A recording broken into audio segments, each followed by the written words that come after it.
All right, this is Rebecca Cedar interviewing Dr. Heather Ratzlaff, a veterinarian here in New Mexico. Dr. Ratzlaff, how did you decide to go to vet school?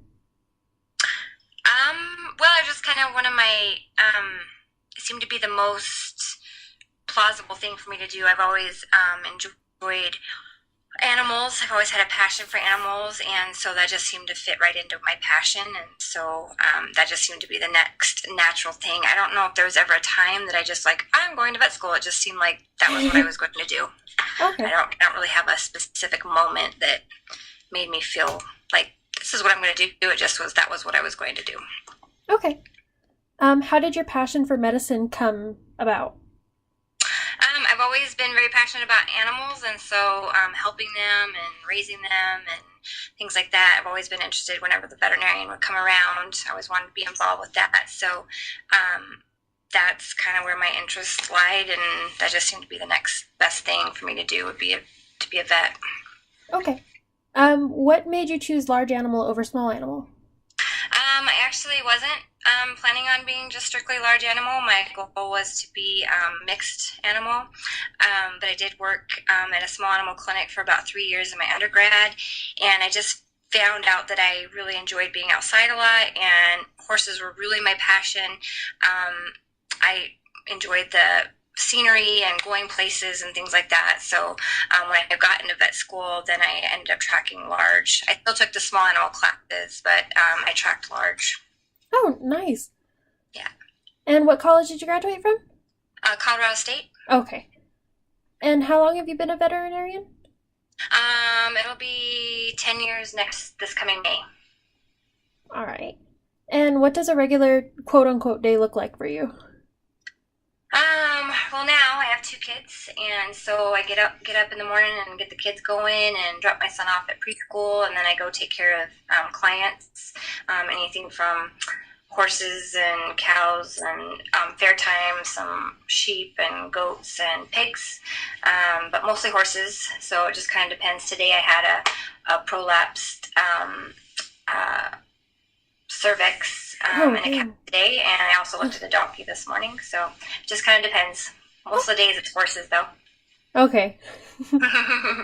Have you always worked in New Mexico as a veterinarian, or did you work in a state prior? No, only New Mexico. Well, and then I also am licensed in Texas, so I go across the border into Texas pretty often. So, Oh, okay. yeah. And how exactly would you describe your time at vet school? Intense, but good. It was just a lot of work.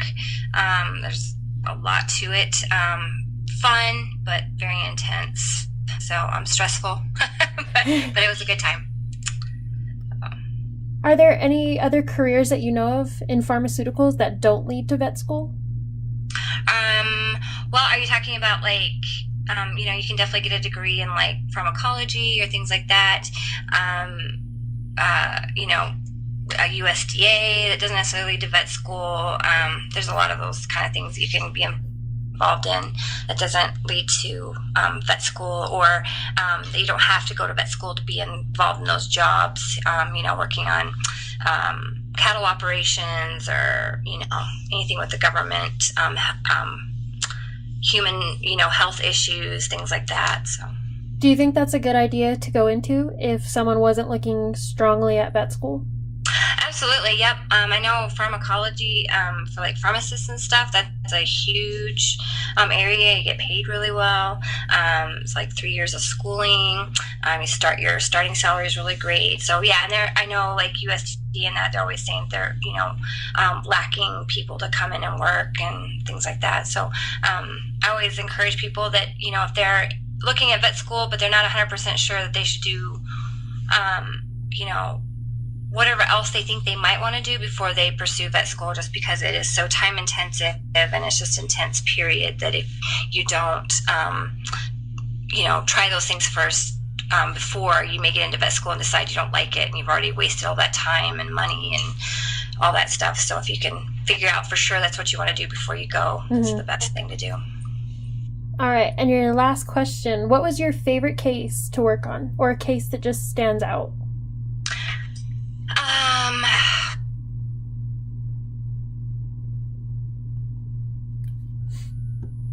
did have a case. It kind of stands out. It ended up sad, but they always stand out when they end up sad. But I had a pitheosis case here in Texas, just south of El Paso, which is they term swamp cancer, but it's caused by a yeast or a fungus that actually gets into the body and eats the horse alive, basically. So it was very sad. It did we ended up having to euthanize her, but it was definitely an interesting case that stood out.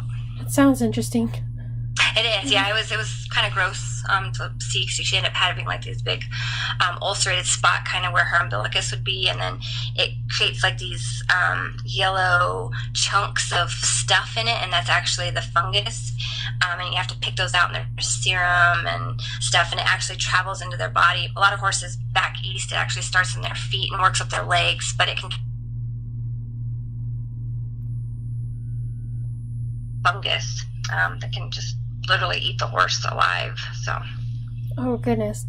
And yeah. One last question. I think I might have messed up the first one. How did you decide to go to vet school?